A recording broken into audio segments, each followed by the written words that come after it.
You know what breaks my heart? It's watching people sleepwalk through their days, repeating the same tired thoughts, living the same predictable year over and over again, and then wondering why nothing ever changes. I've spent decades studying the human mind, and I'm going to tell you something that might upset you at first, but will ultimately set you free. The reason your life looks the way it does right now has nothing to do with luck, timing, or circumstances. The reason your life looks the way it does is because of the conversation you've been having with yourself when nobody else is listening. And if you want 2026 to be different, truly different, not just another recycled version of disappointment and unfulfilled promises, then we need to have a serious talk about what you're doing in the most powerful moments of your day, moments you're probably wasting right now. I'm not here to give you another productivity hack or morning routine that you'll abandon by January 15th. I'm here to show you something far more fundamental. There's a practice, something I've taught for years, that when done daily, rewires the very fabric of your reality. It sounds dramatic because it is dramatic. Your subconscious mind is the most powerful force in your life, and most people go their entire existence without learning how to speak its language. But you're here, which means something in you knows there's more available to you than what you've been experiencing, and you're right. Let me be clear from the start. What I'm about to share with you isn't theory. This isn't philosophy for the sake of sounding wise at dinner parties. This is practical, applicable truth that has transformed lives across every continent, every culture, every circumstance. I've seen people heal their bodies when doctors gave up. I've watched relationships resurrect from ashes.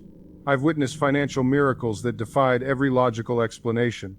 And it all started with understanding one simple truth that most people never grasp. Your subconscious mind cannot tell the difference between a real experience and one vividly imagined. Read that again. Let it sink in. Your subconscious mind cannot distinguish between what's happening in the physical world and what you're consistently impressing upon it through your imagination. This means that right now, in this very moment, you have the power to begin constructing 2026 before it even arrives. Not through wishful thinking or positive affirmations that you don't believe. Not through vision boards that collect dust while your doubts grow louder.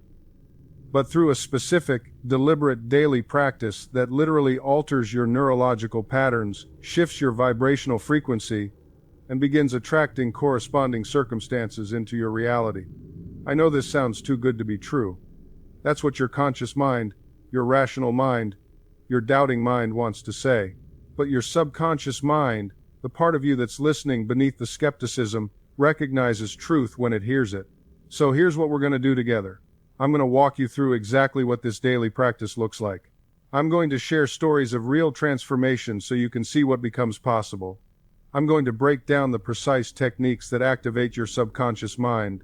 And I'm going to show you how to implement this starting today, not tomorrow, not Monday, not when you feel more ready. Today, because every day you wait is another day you're unconsciously creating more of what you don't want. And 2026 is coming, whether you prepare for it or not. The question is, will you arrive as a conscious creator or as a passive victim of circumstance? Everything you want exists first as a thought, then as a feeling, then as a manifestation. Most people skip the middle part. They think about what they want while feeling the absence of it. They imagine success while emotionally rehearsing failure. They pray for change while internally committed to their current story. And then they wonder why their prayers seem to bounce off the ceiling. The secret, the real secret that mystics and masters have known forever, is that you must feel the reality of your desire before it appears. You must become it internally before you see it externally. And this daily practice I'm about to share is how you do exactly that. I've been asked countless times over the years, if this is so simple, why doesn't everyone do it? And the answer is both tragic and liberating. Most people are addicted to their current identity. They're comfortable in their complaints. There's a strange security in staying small because it requires nothing from you. Growth, real transformation, demands that you die to who you've been so that who you're becoming can emerge. And that scares people more than staying stuck. But not you. You're still here, still listening, which tells me you're ready for something different. You're ready to become someone different. And that courage, that willingness, is all your subconscious mind needs to begin cooperating with your deepest desires. Before we go further, I want you to understand something crucial about how your mind works. You have two minds, not one. Your conscious mind is the reasoning, analytical part. It's the part that doubts, questions, and applies logic. Your subconscious mind is entirely different. It accepts whatever you persistently impress upon it as truth. It doesn't argue, it doesn't debate, it simply accepts and creates.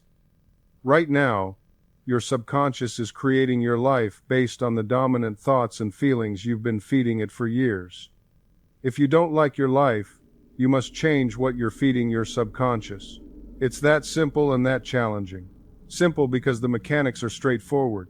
Challenging because it requires consistent daily effort until new patterns become automatic. Think about learning to drive a car. At first, every movement required conscious thought. Mirror, signal, check, blind spot, shift gears. It was exhausting, but you persisted, and eventually, driving became automatic. Your subconscious took over. You now drive while thinking about entirely different things. The same process applies to creating your ideal life. At first, consciously directing your thoughts and feelings toward your desired reality will feel awkward, forced, even fake. But if you persist with the daily practice I'm about to teach you, it becomes automatic. And when it becomes automatic, when your new thoughts and feelings about your desired life become your natural state, manifestation becomes inevitable, not possible, inevitable. So let's talk about what you're going to do daily to make 2026 the best year of your life. Every single morning, before you check your phone, before you let the world pour its chaos into your consciousness, before you start reacting to external circumstances, you're going to spend time impressing your desired reality upon your subconscious mind. This isn't meditation in the traditional sense, though it shares similarities. This is creative visualization with emotional intensity. This is you, in a relaxed state, vividly imagining your life as you want it to be, and most importantly, feeling the emotions of already having it. Here's why this works. Your subconscious mind operates primarily through images and emotions, not words. You can tell yourself 1,000 times that you're successful, but if you don't see yourself as successful and feel the emotions of success, nothing changes. Words without corresponding mental images and emotions are powerless. But when you create vivid mental movies of your desired life and generate the authentic feelings that would accompany that reality, your subconscious accepts this as instruction. It begins working 24 hours a day to bring your outer world into alignment with your inner world. It creates ideas, opportunities, meetings, and circumstances that move you toward what you've been impressing upon it. Now, every evening, before sleep, you're going to do this practice again. The moments just before sleep are extraordinarily powerful because your conscious mind, your critical faculty, is tired and less resistant. Your subconscious is most receptive. This is when you plant seeds that grow overnight. Many of my students report waking up with solutions to problems, with ideas they'd never considered, with sudden clarity about next steps.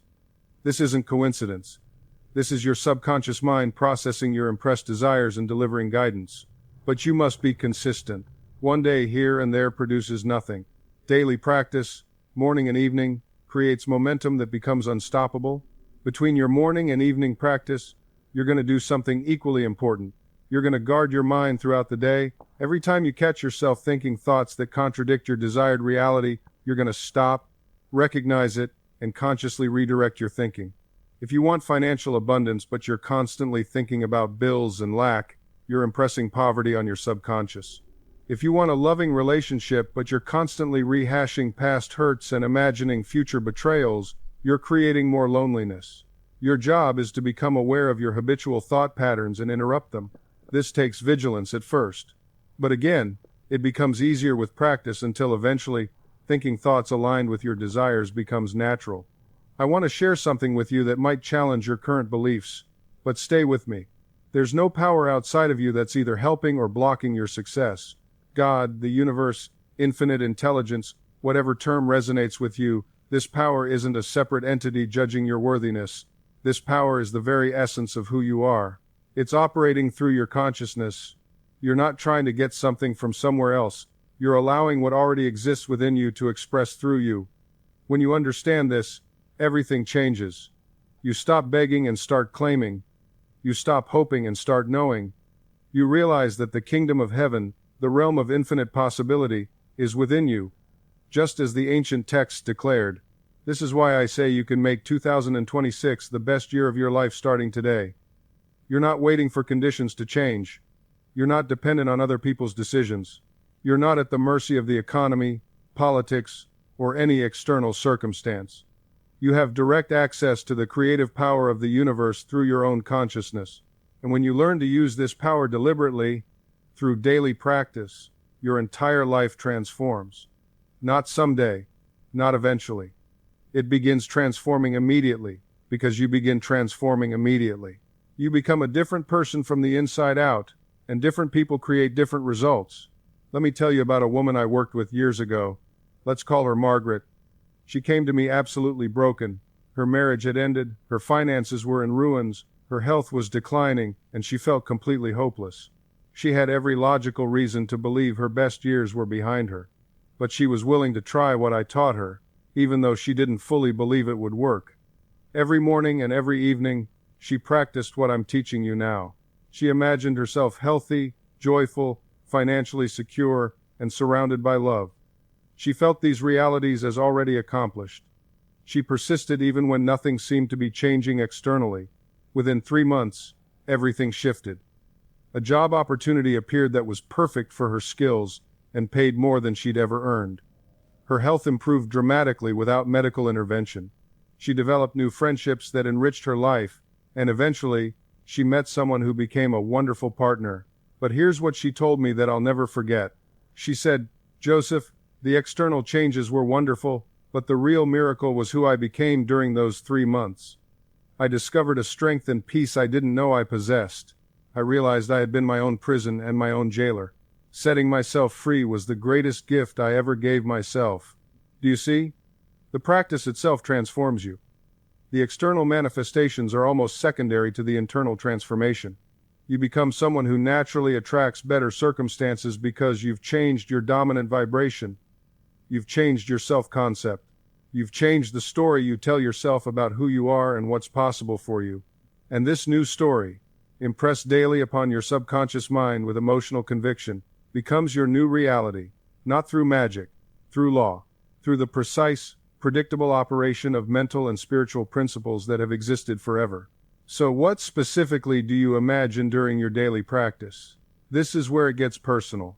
You must be specific about what you want 2026 to look like. Vague desires produce vague results. Don't just imagine being happy. Imagine specific scenarios that would make you happy. See yourself in your ideal living space. See yourself doing work that fulfills you. See yourself in relationships that nourish you. See yourself with the health and vitality you desire. See yourself expressing your gifts and talents. See the numbers in your bank account if financial freedom matters to you. Make it vivid. Make it detailed. Make it real in your imagination. And this is critical. Don't imagine from the perspective of wanting it. Imagine from the perspective of having it. There's a world of difference. When you imagine wanting something, you create more wanting. When you imagine having something, you create having. Feel the difference in your body right now. Think about something you want and notice how it feels. There's usually tension, longing, lack. Now imagine you already have it. Notice how different that feels. There's relief, satisfaction, gratitude. That second feeling is what you want to generate and sustain during your practice. That feeling is what impresses your subconscious mind and activates the law of attraction. Some people ask me, how long should the practice take? I usually suggest at least 15 to 20 minutes morning and evening. But honestly, the duration matters less than the intensity and authenticity of feeling. 5 minutes of deeply felt imagining is worth infinitely more than an hour of vague, distracted wishing. Think of it this way. You wouldn't expect to lift heavy weights at the gym by half-heartedly moving through the motions. The same principle applies here. When you enter your imaginal act, you must do so with full commitment. Feel the weight of the experience. Taste it. Let it consume your awareness so completely that, for those precious minutes, nothing else exists. I've worked with people who swear they've been visualizing for months with no results. When I ask them to describe their practice, here's what I typically hear. Well, I try to picture it while I'm making breakfast, or I think about it before I fall asleep, but I'm usually pretty tired. You see the problem, don't you? They're treating their inner work like background noise, like a radio playing in another room. That won't penetrate the subconscious. That won't impress your deeper mind with the conviction it needs to reorganize your outer world. What I recommend instead is this: create a sacred ritual around your practice. Find a quiet space where you won't be disturbed. Sit comfortably or lie down, whichever helps you relax most deeply. Close your eyes and take several slow, deliberate breaths. Feel your body releasing tension with each exhale. This isn't just relaxation for its own sake. You're shifting your brainwave state, moving from the beta waves of active thinking down into alpha and theta, where the subconscious becomes most receptive. Now, here's where most people make their second mistake. They try to visualize everything at once, the entire movie of their desire from start to finish. That scatters your attention. Instead, select one simple scene, one crystallized moment that implies your wish is already fulfilled. If you desire financial abundance, don't try to imagine every bank transaction and investment. Choose one scene. Perhaps you're holding a bank statement with a specific balance, feeling the paper between your fingers, seeing the numbers clearly printed, or maybe you're signing the deed to your new home, hearing the pen scratch across the paper, feeling the profound satisfaction of ownership. The power of this single scene technique lies in its ability to bypass your conscious mind's tendency to complicate and question. When you give your subconscious one clear, emotionally charged image, it accepts it without argument. It doesn't debate whether you deserve it or analyze how it will happen.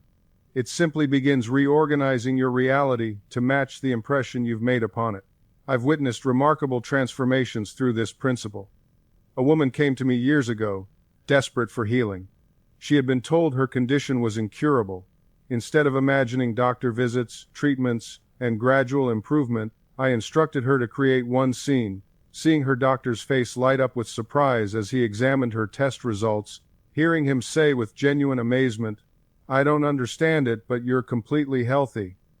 She replayed this scene nightly before sleep. Within 3 months, her doctor spoke those exact words. The medical establishment called it spontaneous remission. I call it the natural operation of spiritual law. This is not fantasy. This is not wishful thinking. This is scientific prayer, the most practical form of mental discipline you can practice. Your imagination is not a toy for entertainment, it's the workshop where your future is constructed. Every great achievement in human history was first imagined by someone who dared to see beyond present circumstances.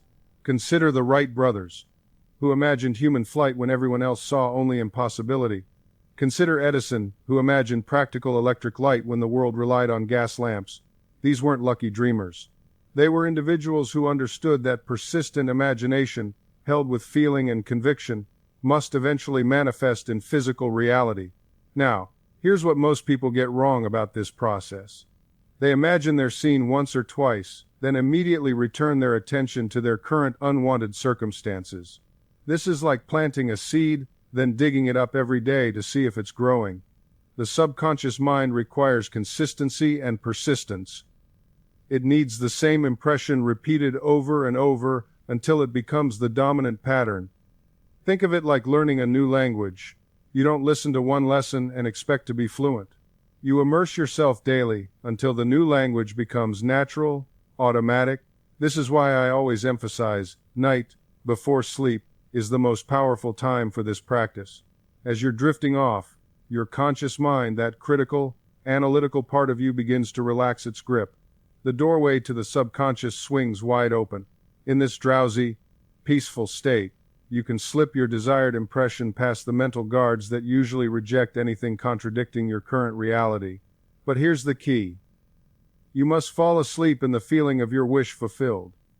Not just thinking about it. Not analyzing whether it's possible. Feeling it as done. Feeling it as real. When you fall asleep saturated in that feeling, your subconscious mind works on it all night long, accepting it as fact, and beginning to reorganize your entire life to match this new instruction. I've watched this principle transform countless lives. A woman once told me she spent months trying to manifest a specific career position. She visualized during the day, made vision boards, repeated affirmations, but nothing changed. Then she started my technique. Every night, she would lie in bed and simply feel what it would be like to walk into that office as an employee. She didn't see herself applying. She didn't imagine the interview. She felt herself already there, already accepted, already working in that role. Within 3 weeks, she received an unexpected phone call. A position had opened, one that hadn't even been advertised yet. Someone had recommended her name. The interview was a formality. She got the job. Was this coincidence? Was this luck? No. This was law. This was the subconscious mind, impressed with a clear feeling state, moving mountains in the outer world to match the inner conviction. You see, your subconscious doesn't distinguish between a real experience and one vividly imagined with feeling. To your deeper mind, the scene you construct in imagination is just as real as anything happening in the physical world. When you repeatedly feel something as true, your subconscious accepts it and must express it. It has no choice. This is its nature. Now, I want you to understand something crucial about the language of the subconscious. It doesn't speak in words the way your conscious mind does. It speaks in feelings, in images, in sensations. When you say to yourself, "I am confident," but you feel anxious and uncertain, which message do you think your subconscious receives? The feeling. Always the feeling. This is why affirmations alone often fail. People stand in front of mirrors repeating positive statements while their entire body is tense with disbelief. Their stomach is churning with doubt. Their heart is heavy with fear. And they wonder why nothing changes. The words went to the conscious mind, but the feeling went to the subconscious, and the feeling always wins. Your subconscious is like a faithful servant who watches everything you do, listens to everything you say, and most importantly, feels everything you feel. It doesn't judge. It doesn't argue. It simply accepts what you consistently demonstrate to it through emotion. I've worked with people who had memorized every success principle, read every book, attended every seminar. They could recite the laws of the mind perfectly, yet their lives remained unchanged. Why? Because knowing is not enough. You must feel it. You must embody it. You must live in the emotional state of the wish fulfilled. There was a woman who came to me desperate for healing. She had been diagnosed with a serious condition, and the doctors had given her a grim prognosis. She asked me what to think, what to say, what to do. I told her, don't focus on what to think. Focus on how you want to feel. She looked confused at first. So I explained, if you were completely healed right now, how would you feel? Not what would you think about it, but how would you feel in your body, in your heart? She closed her eyes. A smile slowly spread across her face. I would feel light, she said. Free, grateful. Like I could breathe fully again. Then that, I told her, is your prayer. That feeling is your communication with the infinite healing power within you. She practiced entering that feeling state every night before sleep and every morning upon waking. She didn't fight her diagnosis. She didn't argue with her circumstances. She simply refused to give her emotional allegiance to anything except the feeling of being whole. Within months, her condition had improved dramatically. Her doctors called it remarkable. She called it natural. Because she had finally learned to speak the language her subconscious understands. Now, I want to share with you something that most people completely misunderstand about the subconscious mind. They think it's some mystical force that operates according to mysterious laws that only a few can grasp. But the truth is far simpler and far more liberating. Your subconscious mind is completely impersonal. It doesn't judge you. It doesn't condemn you. It doesn't care about your past failures or your current circumstances. It responds to the pattern of your habitual thinking with mathematical precision.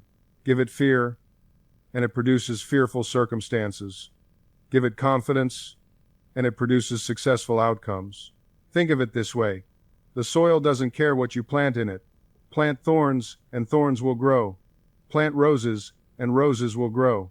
The soil is completely neutral. It works with the same creative power for both. Your subconscious mind operates on this exact same principle. I've watched people transform their entire lives simply by understanding this one truth. A businessman who came to me was convinced that success wasn't meant for him because of his background, his lack of education, his age. He had 1,000 reasons why prosperity belonged to others but not to him. I asked him a simple question. Does the soil refuse to grow crops for the farmer who didn't go to college? He looked at me, puzzled. Does the principle of growth ask for your credentials before it operates? He began to see it.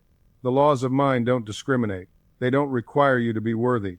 They require you to be consistent in your thinking. Within 3 months, he reported opportunities appearing that he'd never noticed before. Within a year, his income had tripled. What changed?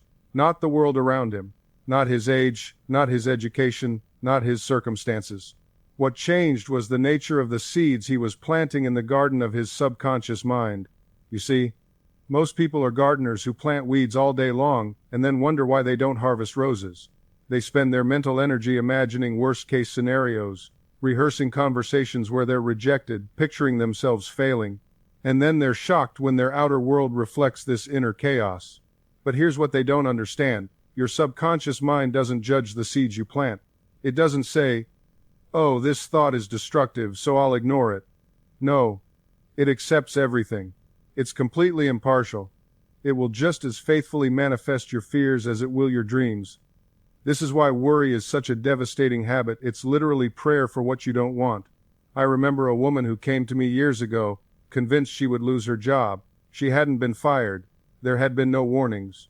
But she spent every waking moment imagining the scene, her boss calling her in, the walk to her desk to pack her things, the shame of telling her family. She rehearsed this mental movie dozens of times a day, and within 3 months, it happened exactly as she imagined. She created the very thing she feared. Now, was it inevitable? Absolutely not. What happened was her constant anxiety changed her behavior. She became nervous around her boss. Her confidence evaporated. She made mistakes she wouldn't normally make because she was so preoccupied with her fearful imaginings. Her subconscious mind, following her instructions perfectly, arranged circumstances to match her dominant mental picture. This is the point most people miss. Your subconscious mind is not trying to help you or hurt you.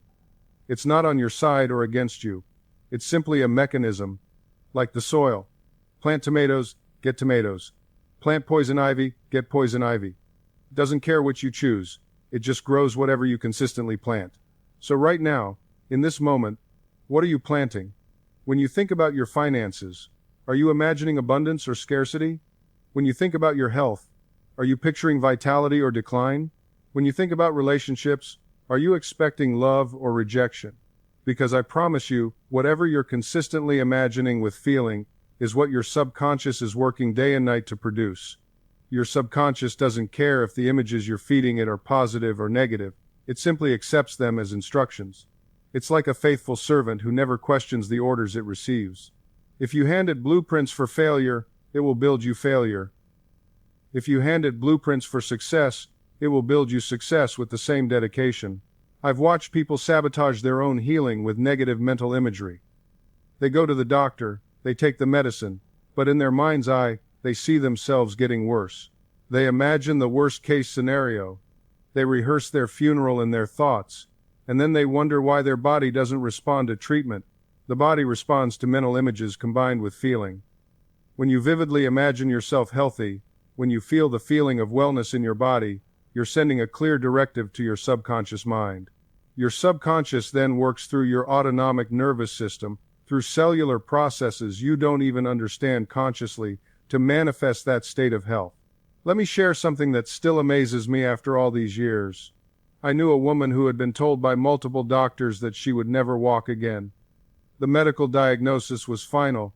The X-rays were clear. The prognosis was definite. But this woman refused to accept it as her final reality. Every single night before sleep, she would imagine herself walking, not just thinking about it casually, but actually feeling her legs moving, feeling the ground beneath her feet, seeing herself walking through her garden, feeling the joy and freedom of movement. She did this with such emotional intensity that tears would stream down her face. 6 months later, against all medical predictions, she took her first steps. The doctors called it spontaneous remission, a medical miracle. But I tell you, there was nothing spontaneous about it. It was the deliberate, consistent application of mental imagery combined with feeling. She impressed upon her subconscious mind a new pattern, and her subconscious found a way to make it real in her body. This is the power that lies dormant in you right now. Not tomorrow, not when conditions are perfect, but right now, in this very moment. Your subconscious is listening to every thought, feeling every emotion, and recording every mental image you create. And here's the magnificent truth that many miss. Your subconscious doesn't judge whether your thoughts are good or bad, helpful or harmful. It simply accepts what you impress upon it with feeling and conviction. It's like a faithful servant that never questions your commands. It only executes them with absolute precision. Think about the people you know who constantly say, "I never have enough money." Their subconscious hears this declaration, accepts it as instruction, and works tirelessly to make it their reality. They find ways to spend unexpectedly, to miss opportunities, to remain exactly where they declared themselves to be. Not because they're unlucky, but because they've given their subconscious a clear directive. Now consider someone who affirms daily, "Money flows to me easily and naturally." Even if their bank account doesn't reflect this truth yet, their subconscious begins orchestrating circumstances, ideas, and connections that align with this new instruction. They notice opportunities they walked past before. They feel compelled to make different choices. The universe itself seems to conspire in their favor. This isn't mysticism. This isn't wishful thinking. This is the scientific operation of your mind working according to its inherent laws. You are using this power right now. The only question is whether you're using it by default or by design. I want you to understand something crucial. Every single habit you have, every automatic reaction, every skill you've mastered, was programmed into your subconscious through repetition and feeling. When you learned to drive, you consciously thought about every movement. Now you drive while your conscious mind thinks about dinner or plans your day. Your subconscious took over because you repeated the action enough times with enough attention. The same principle applies to prosperity, health, and relationships. Whatever you repeat to yourself with feeling becomes your automatic program.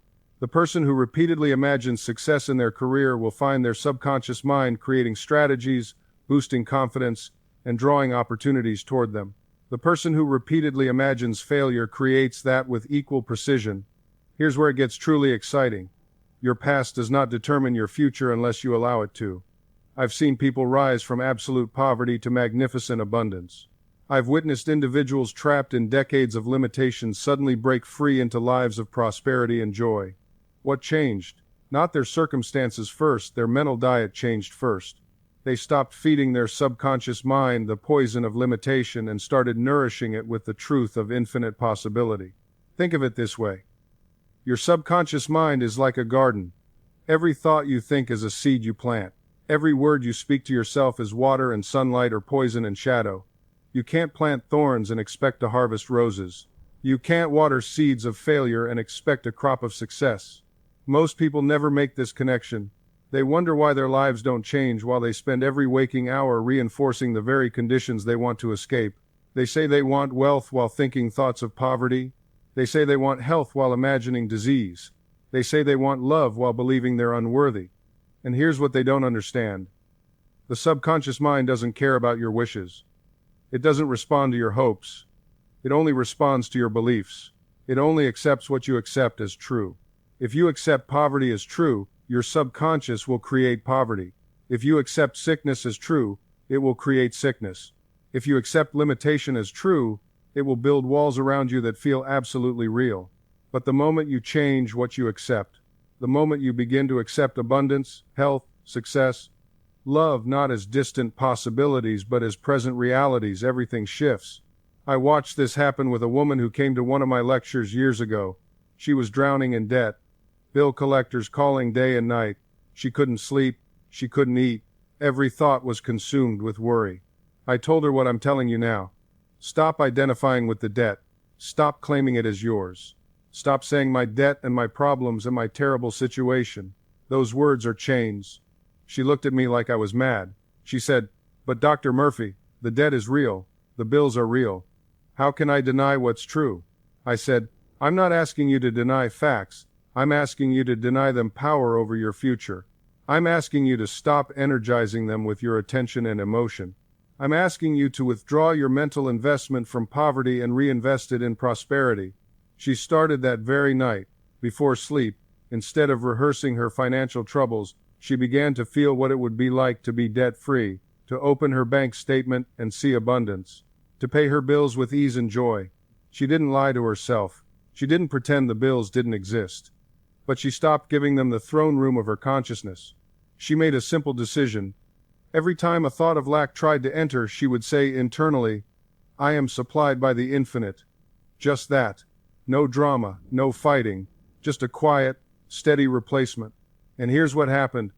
Within 3 days, an old client she hadn't heard from in 2 years called her. Out of nowhere. They had a project. It paid more than she expected. Then her landlord, who had been rigid for years, suddenly offered her a payment plan without her even asking. Was this magic? No. It was law. The law of mental equivalence. You see, the universe doesn't respond to your words, it responds to your dominant mental atmosphere. Your subconscious is like a broadcasting station. It's always sending out a signal, and that signal? It's the sum total of your habitual thinking. When you shift that signal, even slightly, even quietly, the outer world begins to rearrange itself to match. Now, I want to be very clear about something. This is not about ignoring reality. It's not about pretending you have money in the bank when you don't. That's delusion, and delusion leads nowhere. What I'm talking about is shifting your inner conversation. It's about where you place your mental weight. Think of your mind like a scale. On one side, you have the facts, the bills, the empty account, the overdue notices. On the other side, you have your faith in the infinite supply that flows through all things. Most people put all their mental weight on the side of the facts. They rehearse them, they replay them, they talk about them endlessly, and so the scale tips entirely toward lack. But when you begin to place your mental weight on the side of infinite supply, when you dwell there, when you return there again and again, the scale begins to balance, and then, gradually, it tips the other way. This is not willpower. Willpower exhausts you. This is attention. This is choice. This is the gentle, persistent discipline of returning your mind to the truth you wish to experience. The woman I mentioned? Within 2 months, her entire financial situation had turned around, not because she worked harder, not because she got lucky, but because she changed the inner conversation. She stopped feeding the wolf of lack and started feeding the wolf of abundance. And you can do the same. You see, most people don't realize that their inner dialogue is running on autopilot. They inherited it from parents, from teachers, from society. Someone told them once, money doesn't grow on trees, and they've been repeating it ever since. Someone said, you're not smart enough, and that became their mental soundtrack. But here's what changes everything. You are not obligated to keep playing the same record. You can change the station. You can write a new script, and the moment you do, the subconscious mind doesn't argue. It doesn't say, no, that's not true. It simply accepts and begins to create according to the new pattern. I knew a man who came to me absolutely broken. His business had failed. His marriage was falling apart. He told me, Dr. Murphy, I feel like everything I touch turns to dust. And I said to him, then stop touching things with that belief. We worked together to change his inner speech. Instead of saying, I always fail, he began to say, I am guided to right action. Everything I do prospers. Instead of, my wife doesn't love me anymore, he said, I am loving and loved. Harmony fills my home. Now, did his external world change overnight? No. But something more important changed first. His entire demeanor shifted. He walked differently. He spoke with more confidence. And as he changed within, the outer world began to rearrange itself to match. Within 3 months, he had a new business opportunity that exceeded anything he'd done before. Within 6 months, his wife came to him and said, I don't know what's happened to you, but I feel like I'm falling in love with you all over again. What happened? Did the universe suddenly decide to be nice to him? No. He stopped broadcasting failure and started broadcasting success. And the subconscious mind, that faithful servant, began creating circumstances to match his new inner conversation. This is not magic. This is law, the law of mind, and it works with the precision of mathematics. Now, I want you to understand something profound. This law doesn't care about the times how asterisk, it doesn't care about the mechanics of your manifestation. That's not your job. Your job isn't to figure out the pathway. Your job isn't to manipulate circumstances or force doors open with your conscious will. Your job is simply to impress your subconscious mind with the feeling of your wish fulfilled. Listen carefully. The times how times will take care of itself. The infinite intelligence within you knows ways and means that your conscious mind could never conceive. It has access to channels, connections, opportunities, and synchronicities that are completely invisible to your limited, three-dimensional thinking. I've seen this happen thousands of times. A woman comes to me desperate for employment. She's been searching for months. She sent out hundreds of applications. Nothing. She's exhausted, frustrated, defeated. I tell her the same thing I'm telling you now. Stop trying to figure out how times you'll get the job. Stop obsessing over the companies that haven't called back. Instead, feel yourself employed. Feel the satisfaction of meaningful work. Feel the security of a steady income. Feel gratitude for the perfect position that matches your talents. She does this. Every night before sleep, she assumes the feeling of being gainfully employed. She thanks God for her wonderful job. She feels it real. 3 days later, she runs into an old college friend at the grocery store. They chat. The friend mentions her company is expanding. They're not advertising the position yet, but they need someone with her exact skills. An interview is arranged. She's hired within the week. Do you see? She didn't make that happen through conscious effort. She didn't manipulate her friend into being at that store. She didn't orchestrate the expansion of that company. The Times was handled by intelligence far greater than her conscious scheming. This is how creation works. You plant the seed in consciousness through assumption and feeling. Then you trust the soil to do its work. You don't dig up the seed every day to check if it's growing. You don't worry about the process. You simply know that the harvest is inevitable because you've planted in fertile ground. The subconscious mind, once impressed, will move heaven and earth to bring about the physical manifestation of what you've claimed in consciousness. This is why you must guard your mental garden with vigilance. Every thought you entertain is a seed. Every word you speak is an instruction to the subconscious. When you say, "I can't afford that," you're not stating a fact, you're giving a command. Your subconscious doesn't argue. It doesn't say, "But wait, let me check your possibilities." It simply accepts and executes. I've watched people sabotage their own healing by repeatedly declaring their illness. They'll say, "My arthritis is killing me," or "I always get sick this time of year." And their faithful subconscious responds, "Yes, Master, as you decree, so shall it be." They're using the law perfectly, just in reverse. The antidote is deliberate, conscious selection of thoughts. You must become the watchman at the gate of your mind. When a negative thought approaches, you don't fight it. Resistance only gives it power. Instead, you replace it, immediately, automatically, like changing the station on a radio. If fear whispers, "You're going to fail," you calmly and firmly declare, "I am divinely guided to perfect success. Every step I take leads to my desired outcome." You're not arguing with the fear. You're simply choosing a different frequency to broadcast. This isn't denial, it's selection. You're not pretending problems don't exist. You're choosing which mental seeds receive the water and sunlight of your attention, because whatever you focus on grows. This is an immutable principle. Think of your attention as the most valuable currency you possess. Where you spend it determines what multiplies in your life. The person who constantly reviews their limitations, their past failures, their present difficulties, they're investing in more of the same. They're compound interesting their problems. But the person who steadfastly holds their vision, who returns again and again to the feeling of the wish fulfilled, who speaks as though it's already done, they're investing in manifestation. They're directing the infinite creative power within them toward construction rather than destruction. I want you to understand something profound. Your subconscious is listening right now, this very moment. It's recording every emotional tone, every dominant thought pattern. It's not waiting for you to meditate or pray formally.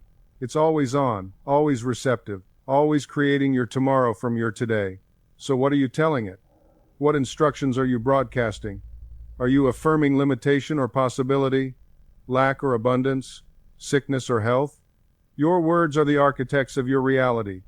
Every statement you make is a decree, a command to your subconscious mind, which faithfully executes whatever blueprint you provide. I remember a businessman who came to me in desperation. His company was failing, his debts mounting. Every morning, he would say, "I can't pay these bills, I'm going under. Everything I touch turns to failure." And indeed, his circumstances reflected these declarations perfectly. His words were not describing his situation, they were creating it. I asked him a simple question. Would you hire an employee who spoke to you the way you speak to yourself? He was stunned into silence. Of course not. He would fire such a person immediately. Yet here he was, employing the most destructive thoughts imaginable, and expecting them to produce constructive results. We changed his mental diet completely. Each morning, instead of his litany of doom, he began to affirm, "Infinite intelligence reveals to me better ways to serve. Money flows to me freely and abundantly. Every day, my business prospers."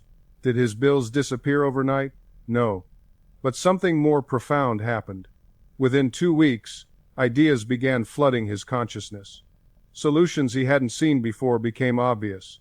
A contact he'd forgotten about reached out with an opportunity. Within 6 months, his business had not only stabilized but was thriving beyond his previous success. The bills were the same. The market conditions hadn't changed.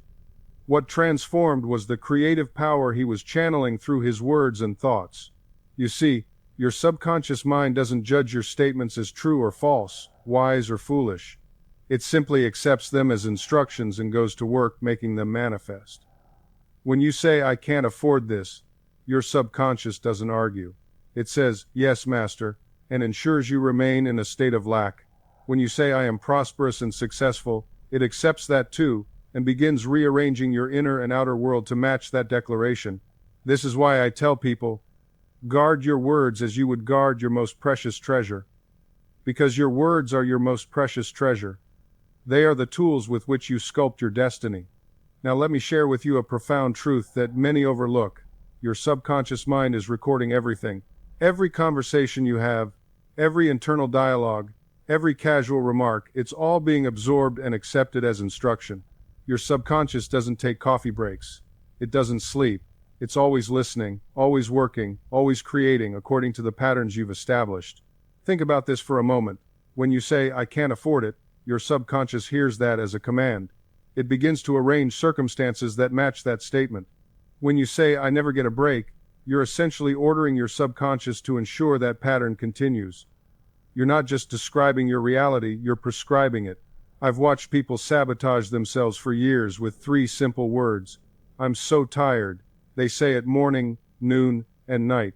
They say it when they wake up, they say it at lunch, they say it before bed.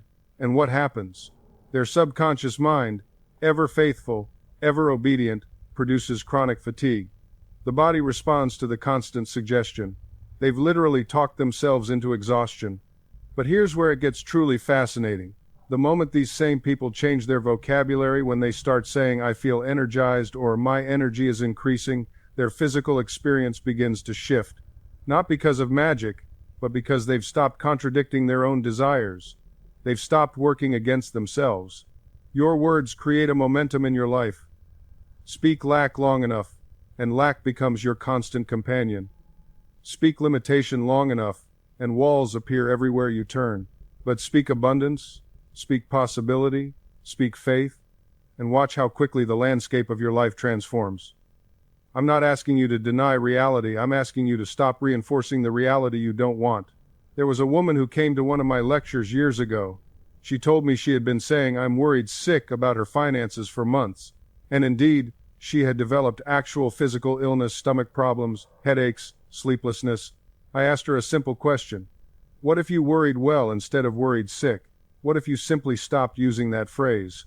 She looked at me as though I'd suggested something revolutionary. 6 months later, she wrote to me. Not only had her financial situation improved, but her health had been restored. She had simply stopped poisoning herself with her own declarations. Her case illustrates what I call the law of inverse effort. The more you struggle, the more you resist, the deeper you sink. But the moment you relax into the assumption of your desire fulfilled, everything begins to flow toward you. Think of it this way. If you were trying to float in water, and you tensed every muscle in panic, what would happen? You'd sink. But the moment you relax, surrender to the water's support, you float effortlessly. Your subconscious mind works the same way. Now, I want you to consider something that may sound radical at first, but once you understand it, your entire relationship with desire will transform. Your desire for something is actually proof that you already possess it in consciousness. Let me say that again, because this is crucial. The very fact that you can conceive of something, that you can imagine it, that you hunger for it, this is evidence that it already exists for you in the invisible realm of mind. The desire itself is the first stirring of the manifestation. You see, Your subconscious mind is connected to infinite intelligence. It knows what is possible for you. It would never give you a desire for something that wasn't already yours in the realm of possibilities. The longing you feel is the call of your own greater reality trying to emerge into your physical experience. I once counseled a young musician who dreamed of performing in major concert halls but was stuck playing in small cafes. He said to me, "Dr. Murphy, how can I believe I'm a successful concert performer when I'm barely making rent?" I told him what I'm telling you now. The fact that he could imagine himself on that stage, that he could feel the excitement of that reality, was proof that it existed for him in consciousness. His job wasn't to figure out how it would happen. His job was simply to accept that it was already his, to feel grateful for it now, and to let his subconscious mind bridge the gap between the invisible and the visible. Within 2 years, he was playing in the venues he'd once only dreamed about. But here's what's important: the outer circumstances didn't change first. His inner acceptance changed first, and then, inevitably, the outer world rearranged itself to match his inner conviction.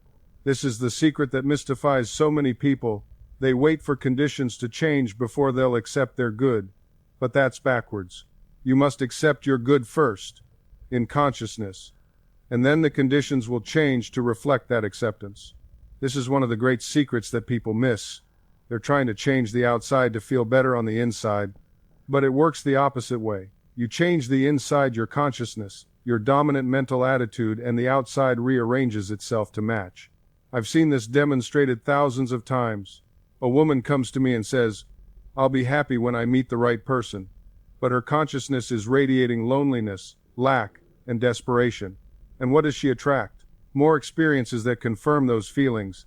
The right person isn't coming because her mental atmosphere repels what she desires. Then she learns this principle. She begins to feel loved now. She accepts that infinite love is already hers. She walks in that awareness, she radiates it, and suddenly, seemingly out of nowhere, the right circumstances appear. Not because the world changed, but because she changed first. This is what I mean by living in the end. You don't wait for the evidence. You become the evidence. You embody the state of the wish fulfilled right now, in this moment. Regardless of what your senses report, your subconscious mind doesn't argue with you. It doesn't say, "But look at your bank account."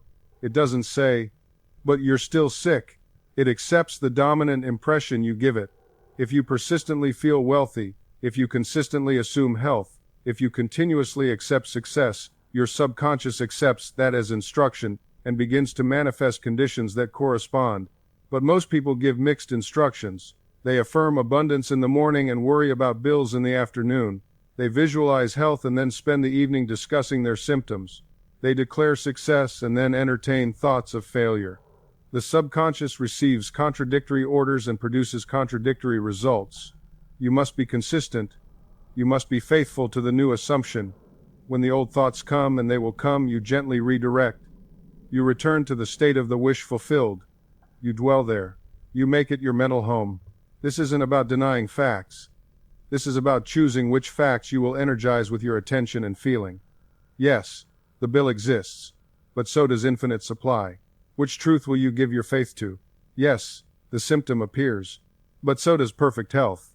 Which reality will you accept as yours? You see, the mind doesn't stop creating just because you've received a diagnosis. It continues, moment by moment, choosing which reality to solidify. The medical report is one snapshot, a photograph of what was manifesting in your body at one particular moment in time. But you are not a photograph. You are a living, breathing, continuously creating being. And here's what most people miss entirely. The very act of accepting a diagnosis as final is itself a creative act. You're not being passive when you say, "I have this condition." You're actively selecting that reality from infinite possibilities. You're taking one potential outcome and stamping it with the seal of mine. I remember a woman who came to me years ago, trembling with fear. The doctors had found something concerning, and she was scheduled for more tests. "Dr. Murphy," she said, "I can feel it growing. I can sense it taking over my body." And I asked her a simple question. "Can you also sense perfect health in your body?" She looked at me, confused. "What do you mean?" "The doctors found something real." "Yes," I said. "And perfect health is equally real. Both exist as possibilities within you right now." The question is not which one exists, both do. The question is, which one will you give your faith to? She didn't understand at first. She thought I was asking her to deny reality, but I wasn't asking her to deny anything. I was asking her to recognize the fuller reality that her consciousness was the deciding vote. For 2 weeks, before her next appointment, she practiced something simple. Every time fear arose, every time she felt that sensation she'd been interpreting as the disease growing, she paused. She didn't fight it. She simply said, quietly, "My body knows perfect health. Every cell is aligned with divine wholeness," not as a desperate plea, but as a statement of truth. At her follow-up appointment, the doctors were puzzled. What they'd seen before had changed significantly. They recalibrated their diagnosis entirely. Some called it an error in the initial tests. She knew differently. She didn't argue with them. She didn't need their validation anymore. The shift had already occurred within her, and that inner transformation was reflected back to her through improved test results, through her body's remarkable turnaround, through the stunned expressions on the faces of medical professionals who couldn't explain what they were witnessing. This is the pattern I've observed again and again. The outer world rearranges itself to match your inner conviction. Not sometimes, not occasionally, always. Now, let me address something that troubles many people when they first encounter this truth. They say, "But Murphy, if my thoughts create my reality, does that mean I caused all the bad things that happened to me? Does that mean I'm to blame for my suffering?" This question comes from a fundamental misunderstanding. We're not talking about blame. We're not talking about guilt. We're talking about power. When you were a child, you absorbed beliefs from your environment without conscious filter. Your subconscious mind accepted suggestions from parents, teachers, religious authorities, and society at large. Many of these suggestions were negative, limiting, fear-based. They weren't your conscious choice, but they became your subconscious programming. You didn't deliberately create past difficulties. You operated from inherited patterns, from conditioning you didn't choose. But now, with awareness, you have the power to change that programming. You can consciously select new beliefs and impress them upon your subconscious mind. This isn't about feeling guilty for the past. This is about claiming your power for the future. I've worked with people who carried tremendous pain from childhood experiences, abuse, neglect, trauma of every kind, and I've never, not once, suggested they were somehow responsible for what happened to them as vulnerable children. That would be both cruel and incorrect. But I have shown them that they are not forever defined by those experiences, that their subconscious mind can be reconditioned, that new neural pathways can form, that the past does not have to dictate the future. And here's something beautiful I want you to understand. You don't have to do this alone. In fact, you can't do it entirely alone. We are not isolated islands. We are interconnected beings, and healing happens in the context of relationship. Your subconscious mind responds powerfully to the energy and beliefs of those around you. This is why support groups work. This is why therapy works. This is why having even one person who believes in your potential can change everything. I've counseled people who tried for years to change on their own, making minimal progress, who then joined a community of like-minded individuals and experienced transformation within months. Why? Because they were now immersed in an environment where their new identity was reflected back to them, where others saw them not as their past, but as their possibility. Think about the people in your life right now. Are they reinforcing your old identity or supporting your new one? This isn't about judging anyone or cutting people off callously, but it is about being honest. If you're trying to build a new self-concept while surrounded by people who constantly remind you of who you used to be, you're swimming upstream against a powerful current.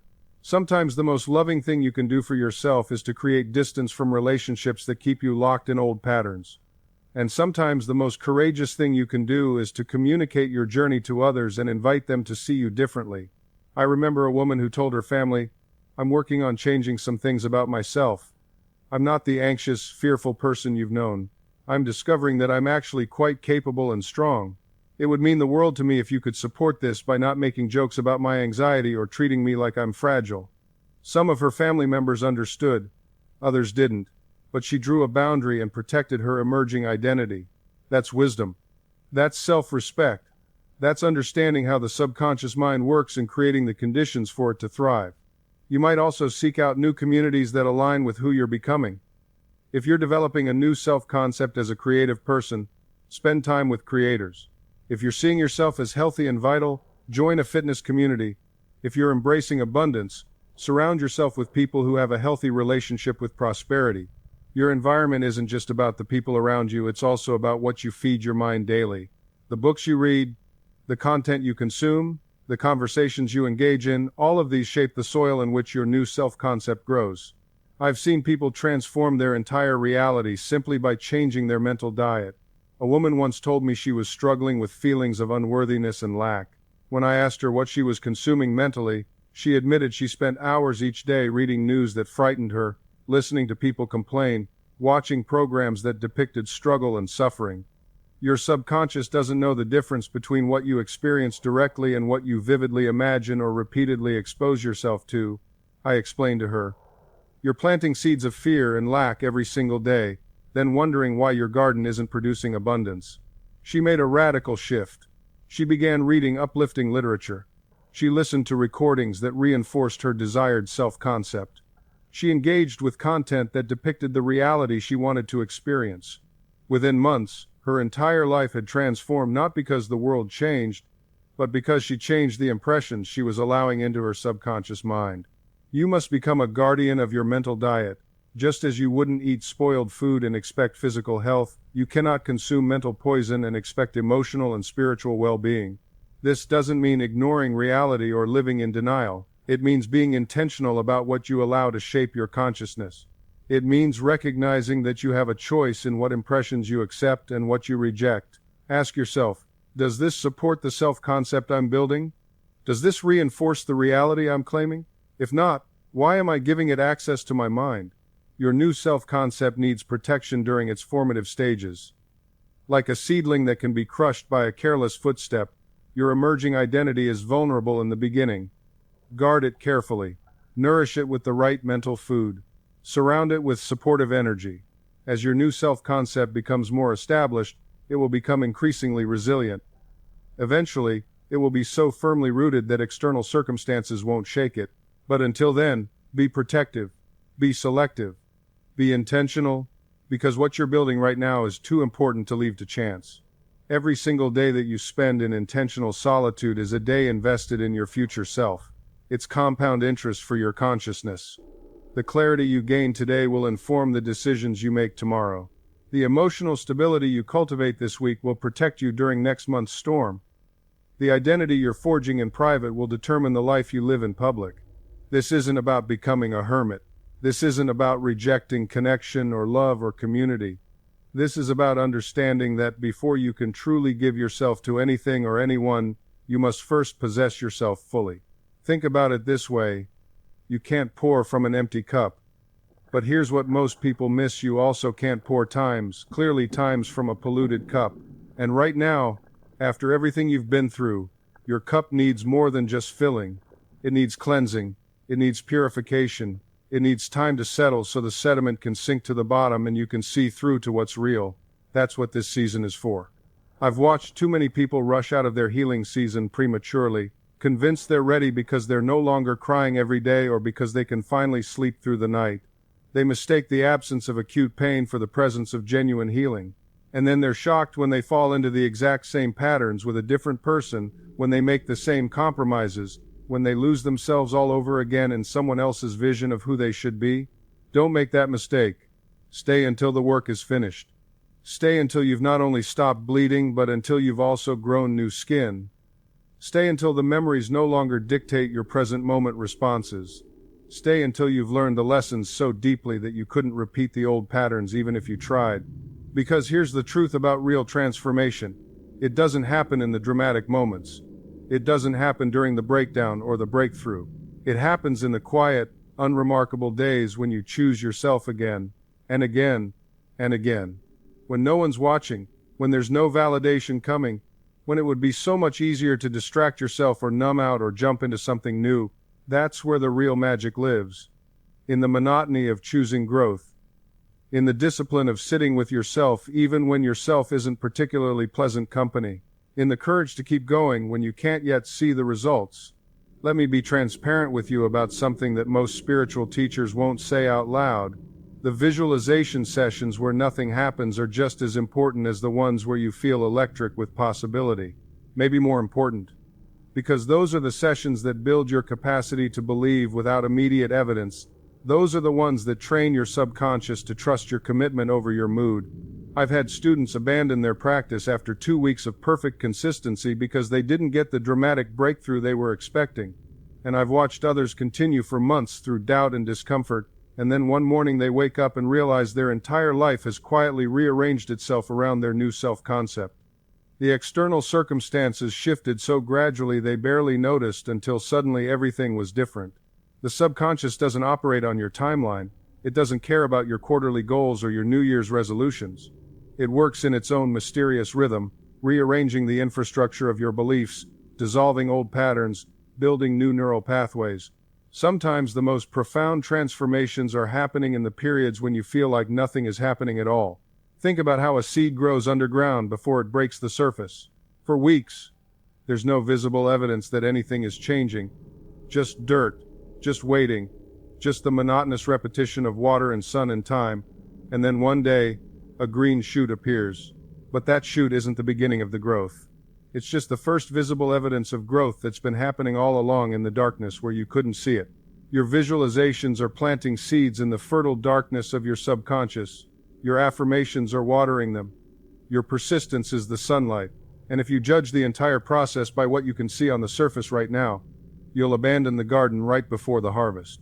This is where faith becomes practical, not religious faith, but operational faith. The kind that says, I don't see the evidence yet, but I'm going to keep watering these seeds because I understand how growth works. The kind that trusts the process more than it trusts the present circumstances. You see, most people abandon their mental garden at the first sign of doubt.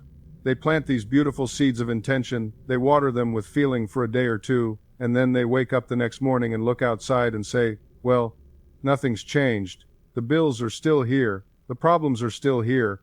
I guess this stuff doesn't work. But that's like a farmer planting corn on Monday and digging it up on Wednesday to see why it hasn't grown yet. You wouldn't do that with a physical seed. Yet we do it constantly with our mental seeds. We sabotage the very process we're trying to activate. Here's what I've observed working with thousands of people. The ones who succeed aren't necessarily smarter or more talented. They're simply more consistent with their internal practice. They understand that the gap between planting and harvest is where all the magic happens. It's where faith is developed.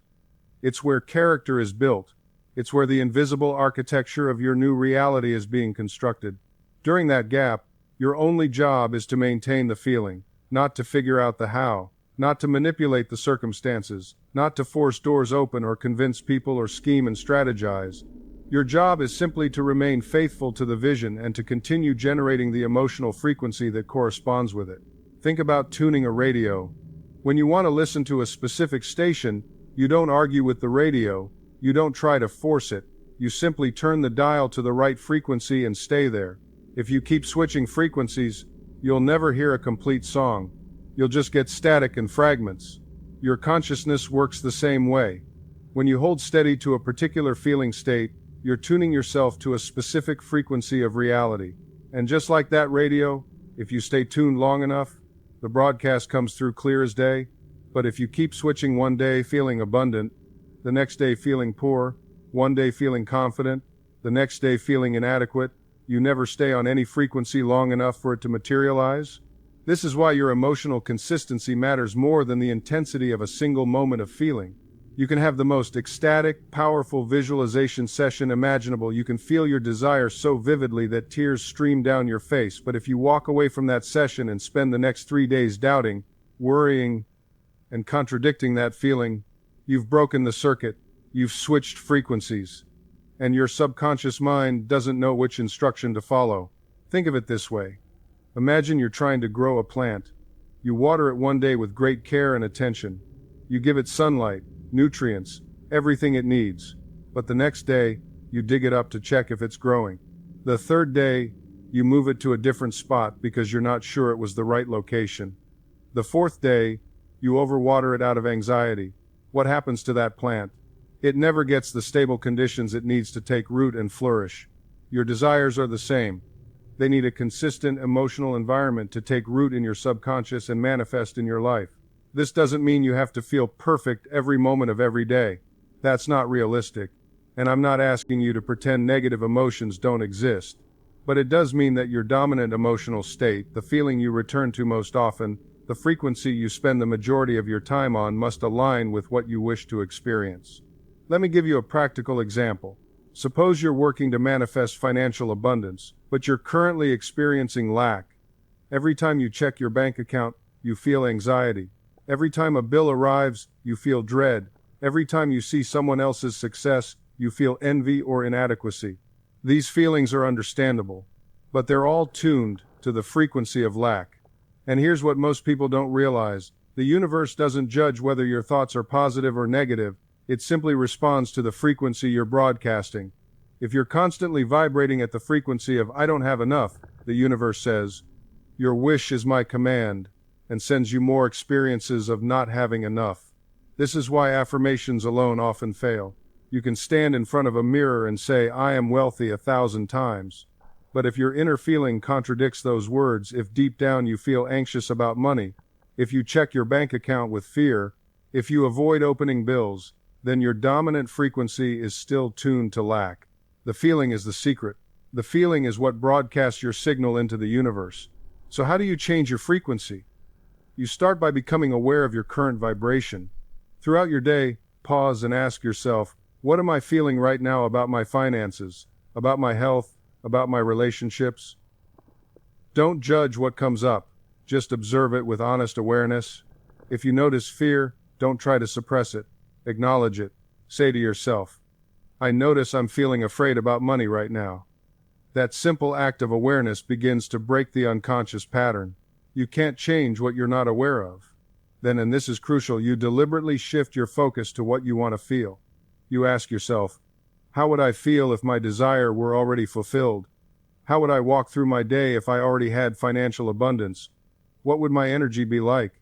And you practice feeling that way now. Not when the money comes, not when the relationship appears, not when the healing manifests. Now, you practice the feeling of wealth while you're washing dishes. You practice the feeling of perfect health while you're walking to your car. You practice the feeling of being loved while you're standing in line at the grocery store. This isn't pretending. This isn't denying your current circumstances. This is choosing your dominant frequency. This is taking control of your broadcast signal. Because here's what most people don't realize. Your subconscious mind is always listening. It's always recording. It's always accepting whatever you feed it as truth. And it doesn't argue. It doesn't debate. It doesn't say, "Well, let me fact check that before I create your reality." No. It simply accepts and executes. You tell it you're broke, it finds ways to keep you broke. You tell it you're unlucky, it arranges circumstances to prove you right. You tell it nothing ever works out for you, watch how creatively it sabotages your opportunities. But the moment you change the program, the moment you consistently feed it different instructions, everything shifts. I've watched this happen thousands of times. Someone comes to me drowning in debt, convinced they'll never get ahead. We work together to change their internal dialogue. Within weeks, unexpected money shows up, job opportunities appear, solutions emerge that were invisible before. Did the universe suddenly decide to favor them? No, they changed their frequency. They stopped broadcasting lack and started broadcasting prosperity. And the universe, being the perfect mirror that it is, reflected back their new signal. This is why affirmations work when done correctly. Not as desperate pleas, not as wishful thinking, but as declarations of what already exists in the quantum field of infinite possibility. When you say, "I am prosperous," you're not lying to yourself. You're selecting from the infinite versions of you that already exist. You're collapsing the wave function. You're choosing which channel to tune into. And your feeling state is the volume control. You can say the words, but if your heart isn't in it, if you don't feel the truth of it in your bones, you're just making noise. You're speaking without power. You're trying to drive a car with an empty tank. But when you speak those words and simultaneously generate the feeling of already having what you desire, that's when miracles happen. That's when the invisible becomes visible. That's when your three-dimensional reality rearranges itself to match your internal state. This is the secret they don't teach you in school. This is the power you've always had but never knew how to use. You are not a victim of circumstance. You are a creator of circumstance. Every thought you think, every word you speak, every feeling you generate, they're all creative forces shaping your tomorrow. And the beautiful thing? You can start right now, this very moment. You don't need anyone's permission. You don't need special credentials. You don't need to wait for conditions to be perfect. You simply decide. You decide that from this moment forward, your subconscious mind works for you, not against you. You decide that your thoughts align with your desires. You decide that you are worthy of all the good you seek. And with that decision comes responsibility. Not the burden of perfection, but the responsibility of awareness. You become the guardian of your own mind. You begin to notice when old patterns try to creep back in. You catch yourself when doubt whispers its familiar lies. And instead of fighting these moments, instead of berating yourself for having them, you simply redirect. Gently, firmly, consistently. This is the practice. Not a one-time event, but a way of living. Every morning when you wake, you have a choice about which thoughts you will entertain. Every evening before sleep, you have an opportunity to impress upon your subconscious the reality you wish to experience. These are your sacred times, when the veil between conscious and subconscious is thinnest, when your mental seeds find the most fertile soil. I've seen people transform their entire existence in a matter of weeks, simply by claiming the first and last 15 minutes of each day for this purpose. 15 minutes upon waking to affirm, to visualize, to feel the reality of their answered prayers. 15 minutes before sleep to release the day and plant the seeds for tomorrow. 30 minutes total that change the trajectory of a lifetime. Because here's what most people don't realize. Your subconscious doesn't rest. While you sleep, it continues working on whatever you've given it. If you fall asleep worrying about bills, it works all night on lack. If you fall asleep feeling grateful and abundant, it works all night on prosperity. Your last thoughts before sleep are like programming code for the computer that runs while you're offline. So tonight, make a different choice. Before you close your eyes, spend just a few moments affirming what you want to be true. Feel it as already accomplished. Thank your subconscious mind for its tireless work on your behalf. Release any struggle or strain. Just rest in the knowing that it is done. And tomorrow morning, before you reach for your phone, before you plug into the chaos of the world, take a few moments to set your intention for the day. Not from a place of desperation or neediness, but from a place of confident expectation. You are not begging for your good. You are claiming what is already yours in consciousness. This is how masters live. Not perfectly, not without challenges, but with an unshakable inner knowing that they are cooperating with an infinite power that responds to belief.